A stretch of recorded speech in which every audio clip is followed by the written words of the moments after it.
Devil horn salute. I'm your Huckleberry.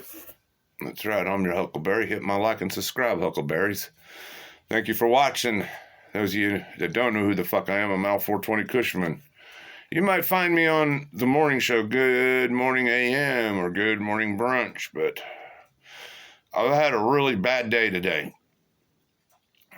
Anybody that's watched my show knows I take these adhesive strips from O'Reilly's full of glue and good stuff, and I throw it on my chest, and the glue inside these adhesive strips make me feel better, but after 3 days of wearing an O'Reilly's adhesive strip, I start to fall apart, and I don't feel good. It's been a very rough day today, so I managed to take a nap, and when I woke up, I'm like, oh, fuck me, God. Today's the last day of January, so here in a few hours, it's going to be the first Saturday of February. And to a lot of you people, it don't mean shit to you, but it means a lot to me. Yeah, that first, it usually fell on the 2nd. Yeah, usually it's on a 2nd or something. But this year, it's going to be the first day of February. Saturday, the Sabbath. God, I hate. February's never been good to me. February is not good enough for me. So, let's start in 1980. February 2nd, 1980 was on a Saturday. And I'd already dropped some acid November 13th, 1979, which kind of changed my personality a little bit. But my personality was going to get a bigger fucking whack. February 2nd, 1980, I dropped half a hit of Purple Dragon. It was my second time. And back in the day, you wouldn't do a full dose. If you got a blotter, you tear it in half and share it with someone. You get half a dose because it just, you had to build up to it. Trust me, I think me and my friend Joe, we both dropped 5 window panes at the same time. Yeah, 5 window panes at once. Try that one. Not. So anyway. At my friend Jay's house, brothers Jay and Mark, I'm up there spending the night tripping on acid and shit, and had a good time. Woke up the next morning. Just that Monday at the bus stop, my friend Mark goes, "Don't get depressed," and I got depressed. I was never quite the same after that.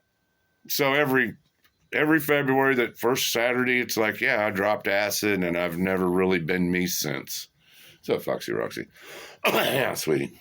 So, dropping acid back then in 1980, I did not realize in that 8 years, that Saturday, February, that my mom was going to die. Yeah, I was in the 9th grade, getting ready to graduate as a freshman, go into high school next year, and little did I know my mom was going to die 8 years later. I mean, yeah, what a trip, right? So anyway, I got home out of the Army in January of 1985. It's been 40 years, thank God. I went 2 weeks later, it's Deep Purple. I think the next year, what was that, 86? Sorry about the lung cookies, guy. I'm a real person. I live in the real world. I'm not a fucking robot. I think the Challenger blew up. I was downstairs in my bedroom. We lived in this duplex, and I had a downstairs bedroom. I had a little black and white TV. No shit. I don't even think this thing had color, and I watched the Challenger blow up. I sat there, I watched it go up, and I watched it go boom, and I'm like, well, I just got out of the Army a year ago, and that is an explosion, and them people are fucking dead. So, I didn't have a good year in 1987. I'd turned 22, I had a super hot girlfriend that dumped me, and that caused some depression issues, a lot of drinking, a lot of pill popping, and a lot of stupid shit on her motorcycle. Sorry about the lung cookies, guys. This is driving me crazy. So I had a hard time at 22. So I was living in a place. My mom got married, and the guy she married, I got my first rental. So I'm out of my mom's house. Finally got him happy. But then he and my mom don't get along, and I get kicked out of my rental. So me and my mom were living together again in a duplex about a block away from where we used to live. God, I hated leaving that house because this rental that we lived in all through my formative teenage years, I identified with this house, and when we left it, it's like, fuck, man. I guess a new chapter in life, things go on. And get the damn lung cookie out. So anyway, we got this duplex, about a block over from where we used to live. My sister wasn't with us at the time. She was having issues with a pregnancy and this dirtbag she was tied up with. Eventually, she ended up with us. So, February 6th was the first Saturday in 1988. The first Saturday in February was February 6th. And here we go. We've got a legal gun. Yeah, that's good. So, you got a guy, and here's the argument about gun violence, buying guns and laws, regulations, and shit. This was before the AK-47s were clipped up. I think Clinton did that. I remember after my mom died, I had a few bucks, and there's going to be no more assault rifles. Went out and bought me an AK-22. Yeah, pop, pop, pop, pop, pop, pop. The little AK-22 wasn't even the real thing. So, guy goes out. My mom meets a guy. He's a construction guy. He owns a business. He owns a house. He pays his taxes. He's an upstanding citizen. He is. And he has money, so he went with his money and bought himself a 20-gauge shotgun. He liked to go out and shoot pheasants and shit, shoot birds, go out duck hunting, whatever the fuck. He had a couple dogs, left them in the cages till it was time to go hunting. He had the idea. This man was also a Mason, member of the lodge. You know, he paid his, he's a lodge-paying Mason. He pays his bills, pays his taxes, has a house, drives a Lincoln Continental. Badass Lincoln Continental. Got trucks, all this other shit. So you get an idea. There's nothing wrong with this guy. There's nothing wrong with this guy. Now, this dirtbag son of a bitch, he would record my mom's telephone conversations. I didn't know if you guys know this, but thank you. Finally got the lung cookie out. With a landline phone, you used to be able to take a tape recorder, so if the phone rang, it would start the tape recorder and you could hear somebody's conversation. Both sides of the fucking conversation. No shit. So I had a tape of my mom conversing with my stepdad, who I will always consider my stepdad, even though she had married this other guy. Long story. So yeah, that was how bad things got. This guy was tape recording her phone conversations. So, I was waiting for some mail from the Dead Kennedys, which was a band back in the day, and a lot of tension in that house. My sister was pregnant. They're going to go get her an abortion, and a lot of tension in the house. My stepdad, Larry, had taken off to get some gas in the car. Mom's relationship, Joe, pulls up in a red F-150, and I saw the truck pull up, and I knew there was going to be trouble. The mail wasn't there, and I didn't watch him get out of the truck. My mom was upstairs, and I just says, "Hey, Mom, Joe's here." And I went downstairs and hid. I knew it was going to get ugly. They're going to be yelling, screaming, and that. And next thing I knew, I heard the blast in the house.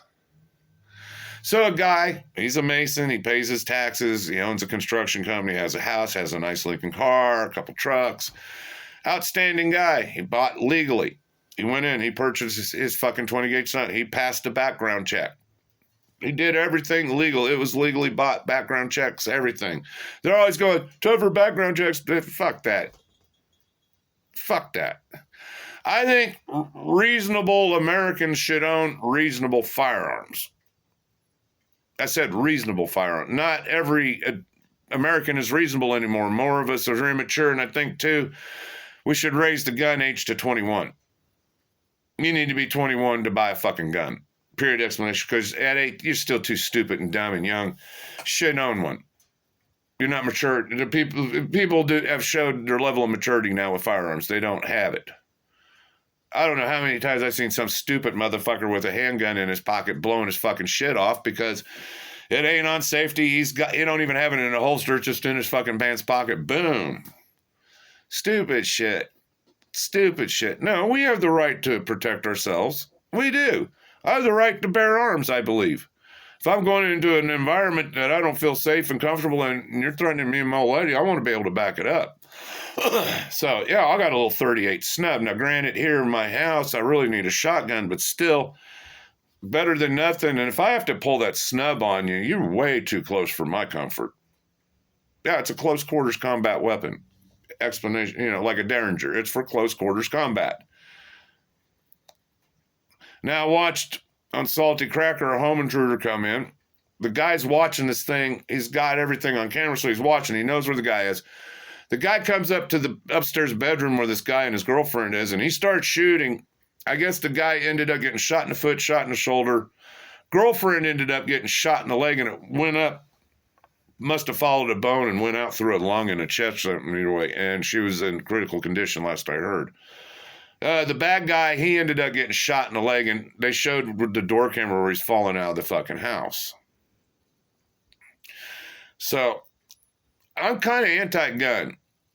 No, I mean, anti-gun within reason. I'm not for guns. I'm not a big gun enthusiast. I used to love target shooting. Don't get me wrong. I like a bolt-action rifle with a scope and target shooting.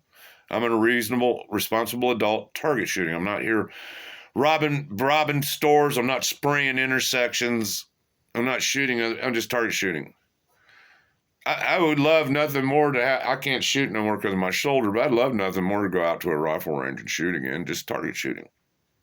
I'm thinking about buying a little Ruger revolver, a little 22 Ruger revolver, kind of like an old cowboy gun. That's the best way to describe it. Single leg, you got to pull the hammer back and go boom. You got to take skill in aiming and take skill in shooting. I mean, anybody can spray, but it actually takes skill to shoot and get your shot dead on. So no, it's I just want a couple minutes to just say, hi, Mom, I miss you. God, I was just told the old lady if I would have been shot all them years ago, I wouldn't be going through the shit I'm going through right now. That's right, Huckleberry. So, next time they have a shooting, no, we got to change the guidelines and need tougher background checks and restrictions, blah, blah, blah. They ain't fixed shit. Ain't nothing changed since 1988. The only thing different between 1988 and now is school shootings. Back in 88, that was uncommon. Very uncommon. You never heard about it. Then all of a sudden after Columbine, it just seems to be the fucking norm. I think there's something that goes on every week now. Kids wanting to be famous. And here's the thing. Your moment of fame, you're like a shooting star. You went up and you go out. There's some girl that she wanted to be a star. I don't even remember her name. Barely remember the story. Shot a teacher and a student because she wanted to be famous. Sick world we live in. Now, my stepdaughter, she was in the Young Marines, and we had her trained with a rifle professionally. Oh, yeah, at the age 12, she could fucking throw in a little 22 shell and a bolt-action rifle and blow you the fuck away with precision. I'm your Huckleberry. So, I think we're done. Miss you, Mom. Hit my like and subscribe, guys.